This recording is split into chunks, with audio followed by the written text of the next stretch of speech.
So ఇప్పుడే చూసుకున్నట్లయితే ఉద్యోగుల్లో దారుణ సంఘటన. మహిళా ఉద్యోగిపై ఓ ఉన్నతాధికారి వేధింపులకు పాల్పడుతున్న ఘటన విశాఖలో సంచలనంగా మారింది. ఆమె విధి నిర్వహణలో ఉండగా తన క్యాబిన్లోకి పిలిపించుకొని మరి సో జరగని పనులు అయితే చేస్తున్నాడని, ఇక్కడ ప్రతిఘటించినప్పటికీ కూడా భౌతిక దాడికి పాల్పడుతున్నాడని, సో ఈ విధంగా చేస్తున్నాడని చెప్పేసి ఆ విషయం ఎవరికైనా చెప్తే కూడా తను ఉద్యోగం నుంచి తీసేస్తానని బెదిరిస్తున్నాడని పోలీసులు ఫిర్యాదు అందింది. దాంతో ఈ ఘటన విశాఖ మత్స్యశాఖలో సంచలనంగా మారిపోయింది.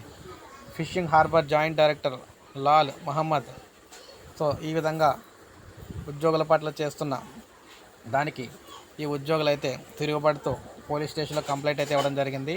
పెందుర్తి, చిన్నముషిడివాడ, గణేష్ నగర్లో నివాసం ఉంటున్న అధికారులు బాధితురాలు విశాఖ సిటీ మత్స్యశాఖలో జూనియర్ అసిస్టెంట్గా పనిచేస్తూ ఉన్నారు, అసిస్టెంట్ కింద. సో ఈ నెల 9న టర్న్ డ్యూటీ కేటాయించారు. దానికోసం 2 గంటల ముందు అనుమతి తీసుకున్న తర్వాత కార్యాలయానికి అయితే హాజరైందనమాట. అయితే అదే మత్స్యశాఖ జాయింట్ డైరెక్టర్ లాల్ మహమ్మద్ తన క్యాబిన్లో ఈ విధంగా చేయడంతో ఒక్కసారిగా షాక్ గురయ్యి ఈవిడైతే కంప్లైంట్ అయితే చేయడంతో సో ఈ విధంగా కలకలం అయితే రేపు ఉద్యోగులకు సంబంధించి ఇప్పుడే మనకు అప్డేట్ వచ్చింది. ఒక లైక్ చేయండి, సబ్స్క్రైబ్ చేసుకోవాలి, మన ఛానల్ సబ్స్క్రైబ్ చేసుకొని ఫాలో